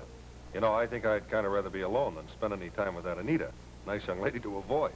But right now, I'd like to introduce you to a couple of young ladies I know you'd like to meet. Doesn't that make a pretty picture, though? Only trouble is, there's something missing from that picture. Say, I know what it is. It's me. Excuse me, Jones. I invited these two beautiful young ladies down here this evening to help me show you something special about the beautiful Kaiser. Namely, its roominess.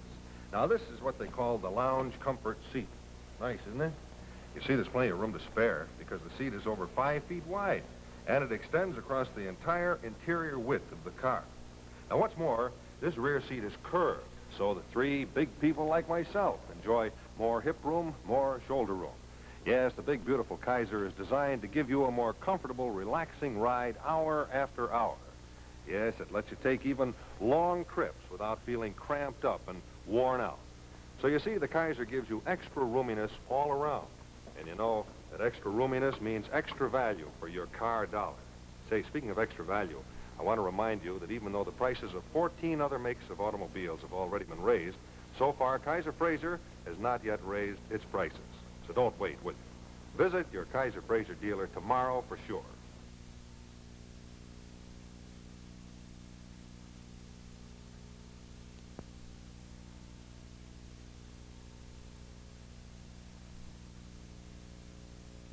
Boy, that was quite a wind-up, wasn't it? You know, friends, when you buy a car, naturally you want one that's been proven in actual use. So I know that you'll be interested in learning that over 600,000 Kaiser Frazer-built cars are in use on the road today. And what's more, they've made the equivalent of more than 7 million trips across the United States. So that's pretty good proof, isn't it? Well, you be sure and pay a visit to your Kaiser Frazer dealer tomorrow, and then I know you'll agree with me when I say you can count on Kaiser Frazer for value. Good night.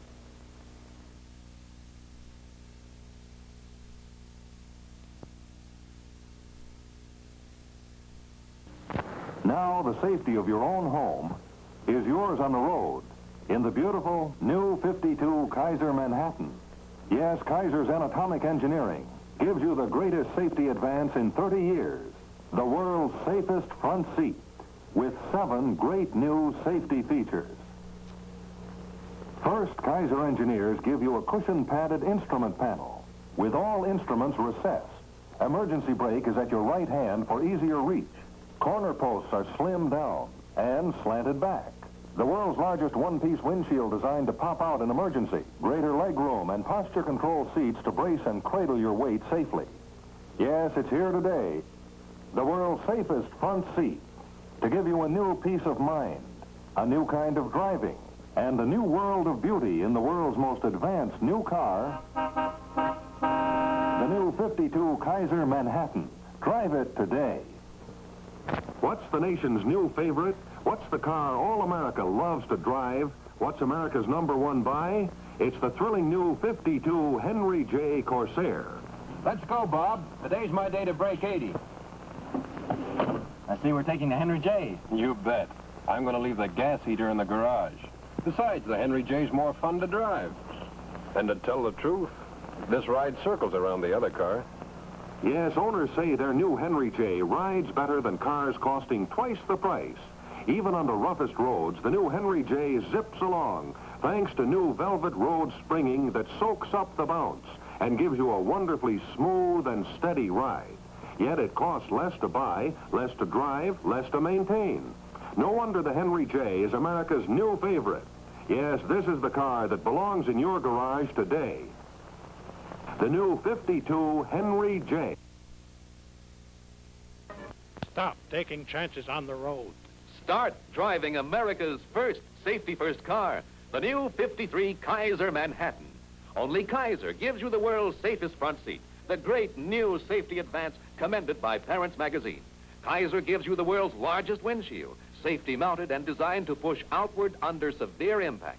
But that's only the beginning of Kaiser's safety engineering, because the new Kaiser protects you with new safety-first brakes that stop you faster. Plus Kaiser's new safety-first visibility, safety-first ride, safety-first chassis, safety-first performance, safety-first steering, and safety-first lighting. So stop taking chances. Start driving America's first safety-first car.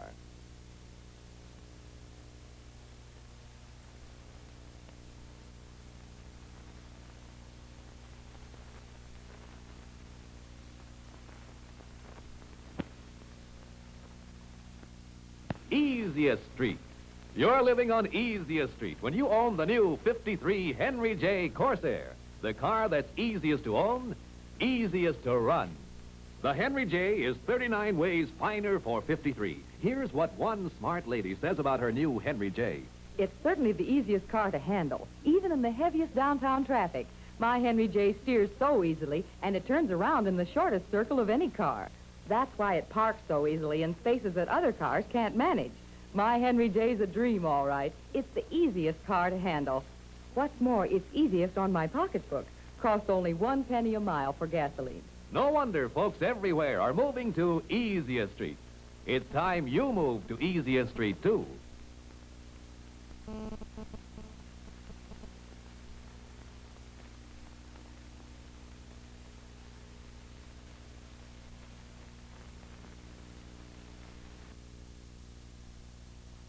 Is on the road. Start driving America's first safety-first car, the new 53 Kaiser Manhattan. Only Kaiser gives you the world's safest front seat with stronger, slimmer corner posts that eliminate blind spots, plus a new safety-first frame and chassis. See the new Kaiser. Hey, Marty, what's the rush? Oh, hiya, Harlow. I can't stop now. I'm coming from a preview of the new 54 Kaiser, and I've got to get over to the paper and write the story. Hey, they call it the new car with the big change, don't they? Right. There's a big change in styling, front, back, and inside. And there's more room and comfort than ever before. Man, the new Kaiser is luxurious. How about the new Kaiser's power? Oh, there's a big change there, too, with new superpower. The Kaiser has a revolutionary new engine that gives you power on demand. It's like having two engines in one. For normal driving, you get Kaiser's famous economy. But when you need an extra burst of power and pickup for passing, or for zooming up hills, you get it. On demand. Oh, that sounds exciting, Marty. And tonight we are privileged to salute Kaiser as an outstanding member of our Autolite family. Autolite is proud of its long association with Kaiser and Kaiser dealers everywhere.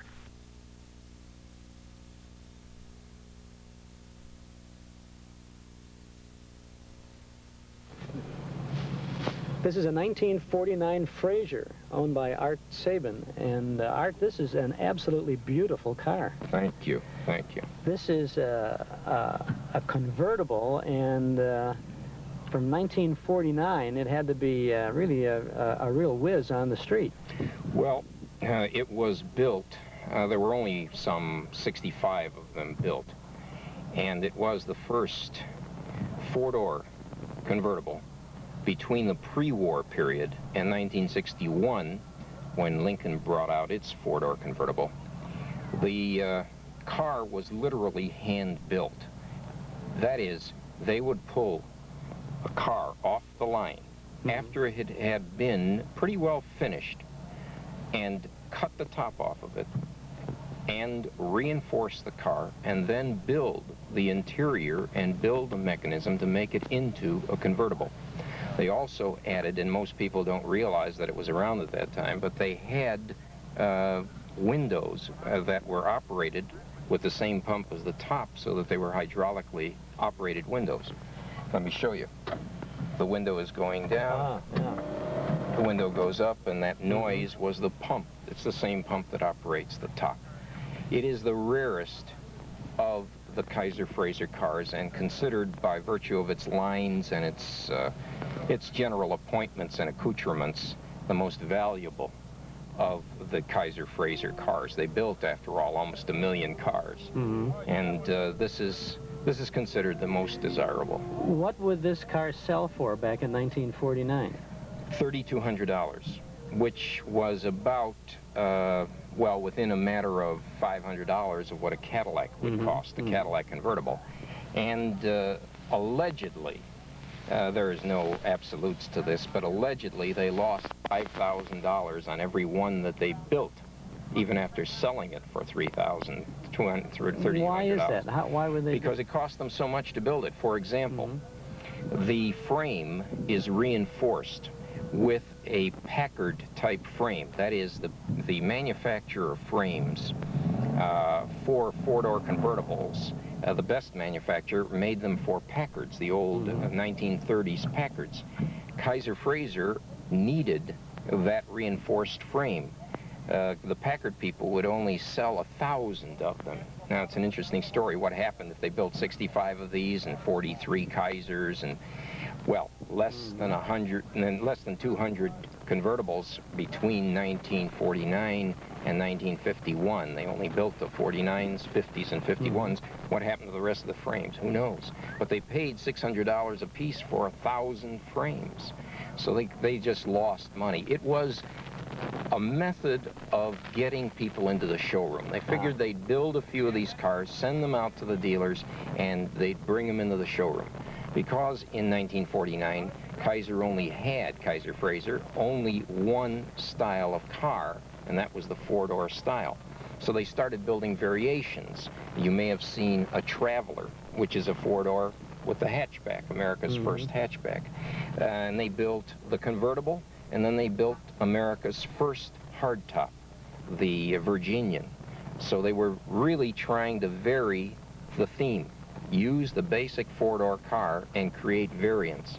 This was the most elegant of their variants. So this was the attraction for people to come into the showroom to see the cars. The price was, for that time, extremely high, and people looked at a Frazer and said, well, you know, for that kind of money, I can get a Cadillac. What do I need a Frazer? But it had certain luxuries. The appointments, there was nothing finer. This is all top-grade leather, the finest leather. It was all hand-sewn, hand-laid up on this on these seats. The carpeting is thick plush carpeting. Everything was done by hand and with exquisite taste. And the radio is a beautiful push-button radio, I see. Yes, and the appointments were all there. The windows, the radio, everything was standard. The hubcaps, the large hubcaps. You pick up one of those hubcaps, and it weighs about 4 times the weight of the hubcap of, for example, a standard car today. When did you acquire this car? About 2.5 years ago. It was owned by the club historian who had owned it for 20-some years, and he had restored the car, but it wasn't up to the standard that I wanted it. And I finally, after literally 4 years of cajoling, arm twisting, and baiting him with dollars, got the car away from him down in Georgia. And I flew down there, and that's the adventure, that's the excitement. I flew down there, and the van, a padded, heated van, met me down there, and we drove the car into the van. I dropped the money on him and flew back, and the car 2 days later, 2.5 days later, was back in Chicago. From there, we literally took the car apart.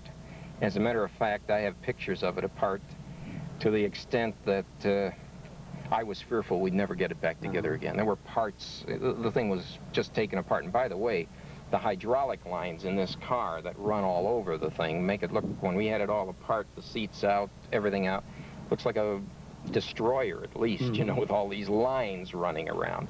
But we then began to put it back together again. When I say we, I mean the people that I retained to restore the car under my direction. And eventually, this is the product, and it took a long time. It took 3 months to paint the car. 3 months to paint the car. Is this the original color of the car? Oh, yes. If it wasn't, if everything is not original, I lose points. There's nothing on this car that is not correct factory specifications. That's the only way that you can obtain a car that the club and that aficionados of old cars would recognize as authentic. It's got to be authentic. Now Everything is you're talking about the Kaiser Frazer Owners Club, right? That are most knowledgeable. Yeah, right. That are most knowledgeable. And you talk about losing points or getting points. It's for the quality of the restoration. Exactly. Now, you must have won some awards with this car. Yes, I have. I last National Convention, I won a first-place award for the class of car, and it's a prize winner. You know, I don't have any question about that, but I have to, there's something more involved in winning trophies, and that is for someone who is really knowledgeable to step up to the car, look it over with care and say, you know, it's correct. Now, when they say it's correct, then you've won something bigger than a trophy. Then you've restored the car to the way it looked when it got out of the showroom. And by the way, underneath the car is as clean as you're looking at the car on top. The engine's been detailed so that it's absolutely clean. The bottom side is just like it ran off a Willow Run, the trunk. That's the standard by which one judges a really well-restored car. Do you take this car out on the road very often? This is the only time I have taken it out for any distance other than running around the block. You drove to Janesville from Chicago That's in the right. car? That's right. And it drove magnificently. It's very quiet. It's very heavy. It weighs 4,000 pounds. And it just drove beautifully. Of course, you have to be careful because people tear at you to see the car, to get closer to it, and it scares you because people come, you know, I don't drive it more than 50 or 55 tops, although it can do more than that. And people dive in and out. Generally, people of my age will recognize the car, or at least get an idea that's a Kaiser Frazer. Most people think it's a Packard. Younger people never heard of Kaiser Frazer. So it's fun. It's a great deal of fun. Well, I think you're having a good time with it, too. Oh, we're going to have a great time. We're going to the National in July. Now there, which is in Frederick, Maryland, there I'll put it on a trailer, and I'll trailer it. I would not drive it that far, but the 75 or 80 miles to bring it down here, yes. You know, I was just going to say, you're taking the car and you don't want to drive it in July because, well, it's a long distance, and first thing that went through my mind was that, well, and there's no air conditioning in here, but here I'm sitting in a convertible, and so you got natural air conditioning. And there's another thing, too. First of all, you've got these vent windows, which Side windows, yeah. which went out, and you know, you turn these vent windows like that, you open up the vent there, as I've got those there, and you're comfortable. I had a 48 Fraser Manhattan that we drove in the middle of the summer to Wichita, Kansas, 108 degrees. And my wife and I enjoyed the ride. It was not overly hot at all. It was very pleasant. And by the way, we passed a number of cars that were overheating on the way to Wichita, but not ours, not our Kaiser Frazer. Shout, get a horse, right? Exactly. Or get a Kaiser Frazer. Get a Kaiser Frazer. Their motto was built to beat the best on the road. And they did make a good car. They made a lot of mistakes in business planning. They should have gone with a V8. They didn't. They stayed with the 6. They emphasized safety when nobody cared about safety. They emphasized economy when nobody cared about economy. They zigged when they should have zagged. And the bottom line is they went out of business, out of the automobile business. But meanwhile, you've got a group here of 35 cars representing various years of the Kaiser Frazer manufacture. At the National Convention, we'll have 125, 140 cars. It's a lot of fun. People who appreciate these old cars, who appreciate the Kaiser Frazer cars, they're excellent running cars. Many of these cars are driven 100, 150,000 miles without any serious problems. And how many miles on this car? That's hard to say because so much restoration has been done. For example, the speedometer and odometer was replaced. It shows 1,300 miles. Realistically speaking, I would guess from my examination of all the components that the car has probably about 30,000 miles on it. Not too bad. No, no. I have a 51 Kaiser Deluxe, which is a beautiful car. You've seen one out here, a black one, with 13,000 original miles on it. It's a new car. Nice to spend some time with you talking about a love of yours. Very pleasant, Chuck, and thank you. Thank you very much, Art. Thank you. One of the most unusual cars at this Kaiser Frazer meet is this one that's owned by John Holler. John, what is this? This is a Kaiser Traveler. A Traveler. From what year? 1951. And why is this so unusual? Well, it has the silhouette of a four-door sedan, but the rear end opens up like a station wagon. A station wagon. Was this Kaiser's answer to a station wagon? Well, I guess you could say that. How does this open now? Okay, the lower lid comes down. And the upper lid goes up. Oh, a little like a hatchback, hmm? Yeah, right. They came out with this. They came out with this in '49, actually. This particular design. Here, I might get you out of the camera. Okay. Yeah. And then this is the 51 version. So the '49 really was, I guess you could say, America's first hatchback. Did they make many of these? Oh, I don't know the actual figures, but not too many compared to their total production. It's a very interesting car, and I'm glad that you brought it along with today at the Kaiser Frazer meet. Well, thank you.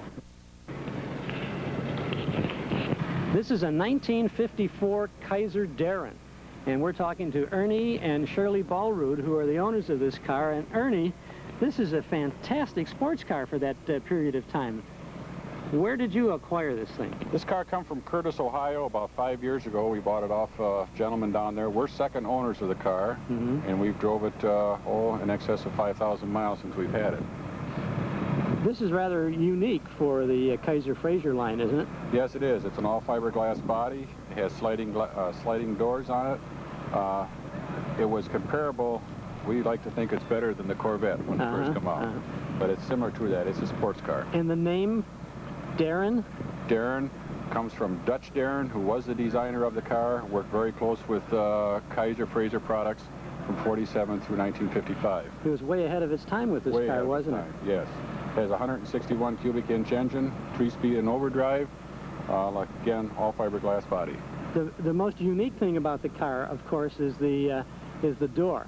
Yes, the doors, right? Let's see how these work. Sliding glass doors. They slide right into the fender. Look at that. Now, never a chance for door nicks. No door nicks. That's right. No supermarket shopping cart running into this thing, huh? Come back. Come back. Bang. And latch.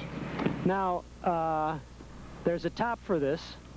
The top folds up, it goes back in this compartment right here. It does have side curtains that go in this area right here after you get the top up. They could not put windows in it because of the door sliding into the fender here. So it's strictly side curtains. It's a fair weather car. If you get caught in the rain... you get wet, right? You get wet. You better hope it's warm. Okay, well, this is really a beautiful car, and we'll let you... Thank you very much for letting us take a look at it. Well,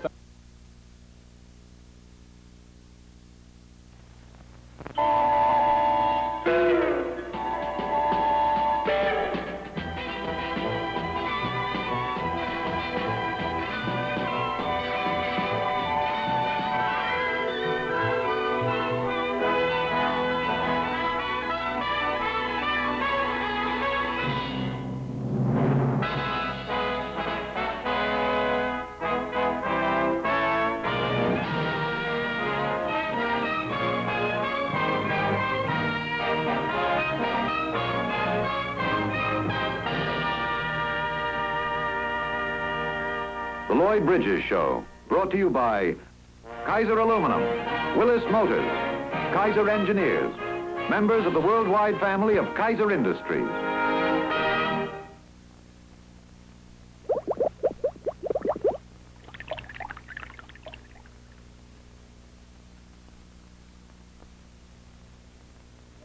Here, magnified, is quilted brand Kaiser cooking foil at an angle. Next to it, at the same angle, ordinary foil. See how quilted Kaiser foil holds drops of water, while ordinary foil lets water slide away. Now, this illustrates a difference when you cook meats in quilted foil. Ordinary foil can let moisture slide away, but moisture clings more to Kaiser quilted foil. Helps keep meat from drying out. Prove it to yourself. Get quilted Kaiser cooking foil. The cooking foil because it's the only quilted brand of foil. Yet it costs no more than ordinary aluminum wrap. Now at your grocer's in the delightful new, lovely to look at package.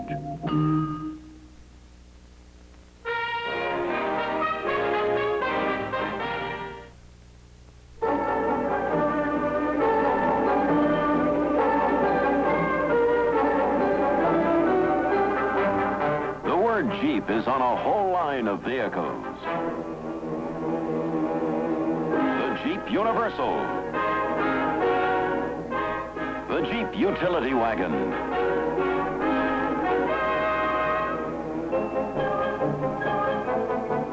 Jeep Pickup.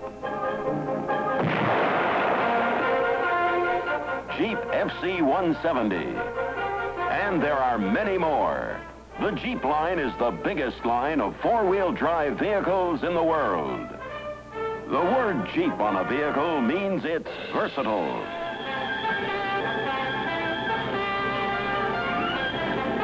Powerful. Virtually indestructible.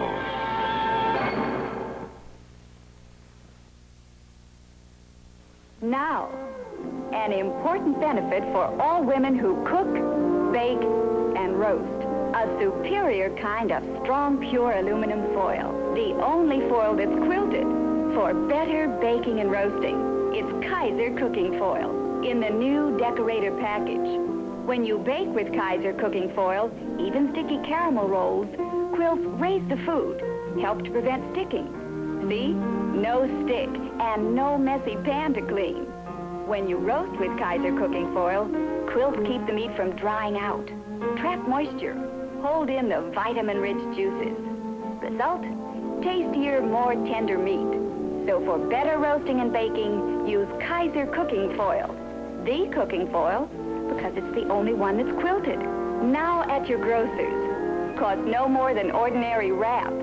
in the new lovely to look at package.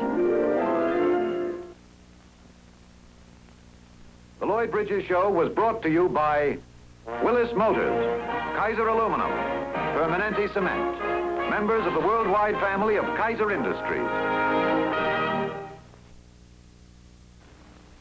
I'm Bud Wilkinson, asking parents to insist on a physical activity program for all boys and girls in school. Our children need it.